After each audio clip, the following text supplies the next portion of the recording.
ಇನ್ನು ಕಾಸರಗೋಡಿನ ಉಪ್ಪಳದಲ್ಲಿರುವ ಶ್ರೀ ನಿತ್ಯಾನಂದ ಯೋಗಾಶ್ರಮದಲ್ಲಿ ವಿಶ್ವಜಿತ್ ಅತಿರಾತ್ರ ಸೋಮಯಾಗದ ಯಾಗಶಾಲೆಯ ಭೂಮಿ ಪೂಜೆ ಮತ್ತು ನಕ್ಷತ್ರವನ ಹಾಗೂ ಪುಷ್ಕರಿಣಿಯ ಲೋಕಾರ್ಪಣಾ ಕಾರ್ಯಕ್ರಮ 2019 ಫೆಬ್ರವರಿ 18ರಿಂದ 24ರವರೆಗೆ ನಡೆಯಲಿದೆ. ಈ ಬಗ್ಗೆ ನಿತ್ಯಾನಂದ ಯೋಗಾಶ್ರಮದ ಅಧ್ಯಕ್ಷರಾದ ಕೆ ಮೋನಪ್ಪ ಭಂಡಾರಿಯವರು ಸುದ್ದಿಗೋಷ್ಠಿಯಲ್ಲಿ ಮಾಹಿತಿ ನೀಡಿದರು.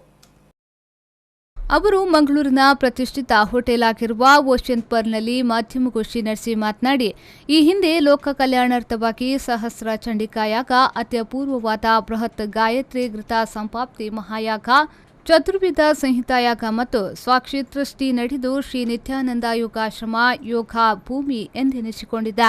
ಈ ಬಾರಿಯೂ ಕೂಡ ಲೋಕ ಕಲ್ಯಾಣಕ್ಕಾಗಿ ವಿಶ್ವಜಿತ್ ಅತಿರಾತ್ರ ಸೋಮಯಾಗ 2019 ಫೆಬ್ರವರಿ 18ರಿಂದ 24ರವರೆಗೆ ನಡೆಯಲಿದೆ.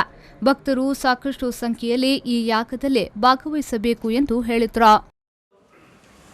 ಶತಚಂಡಿಕಾ ಯಾಗ, ಸಹಸ್ರಚಂಡಿಕಾ ಯಾಗ, ಹಾಗೆಯೇ ಬೃಹತ್ ಗಾಯತ್ರಿ ತೀರ್ಥ ಸಂಪ್ರಾಪ್ತಿ ಮಹಾಯಾಗ, ಚತುರ್ವೇದ ಸಂಹಿತ ಯಾಗ, ನಕ್ಷತ್ರೇಷ್ಟಿ, ಈ ರೀತಿಯ ಯಾಗಗಳು ನಡೆದಿದೆ.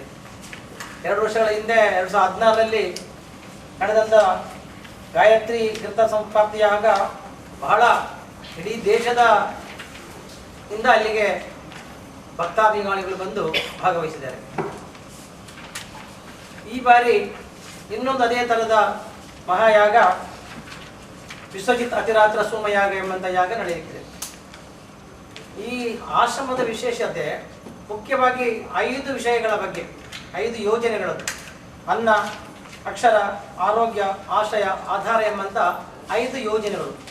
ಈ ಯೋಜನೆಗಳ ಅಲ್ಲಿ ವ್ಯವಸ್ಥಿತವಾದಂಥ ಕಾರ್ಯರೂಪ ಮಾಡುವಂಥದ್ದೇ ಇಲ್ಲಿ ವಿಶೇಷತೆ. ಈ ಸಂದರ್ಭ ನಿತ್ಯಾನಂದ ಯೋಗಾಶ್ರಮ ಕೇಂದ್ರದ ಪ್ರಧಾನ ಸಮಿತಿಯ ಅಧ್ಯಕ್ಷೆ ಆಶಾ ಜ್ಯೋತಿರೈ, ಆರ್ಥಿಕ ಸಮಿತಿಯ ಪ್ರಧಾನ ಸಂಚಾಲಕರಾದ ರವಿರಾಜ್ ಶೆಟ್ಟಿ ನಿಟ್ಟೆಗುತ್ತು, ಸಮಿತಿಯ ಪ್ರಧಾನ ಕಾರ್ಯದರ್ಶಿಗಳಾದ ಪುರುಷೋತ್ತಮ್ ಭಂಡಾರಿ ಅಡ್ಯಾರ್, ಸದಾನಂದ ನಾಭರ, ರಾಮಚಂದ್ರ ಚೇರುಗೋಳಿ, ಸಮಿತಿಯ ಜೊತೆ ಕಾರ್ಯದರ್ಶಿಗಳಾದ ಪ್ರೇಮಾನಂದ ಶೆಟ್ಟಿ, ಸುಧೀರ್ ಶೆಟ್ಟಿ ಕಣ್ಣೂರು, ರೂಪಾಡಿ ಬಂಗೇರ ಮತ್ತಿತರರು ಉಪಸ್ಥಿತರಿದ್ದರು. ಪವನ್ ಕಾಜಮಡ್ಕ, ವಿ4 ನ್ಯೂಸ್ 24/7 ಮಂಗಳೂರು.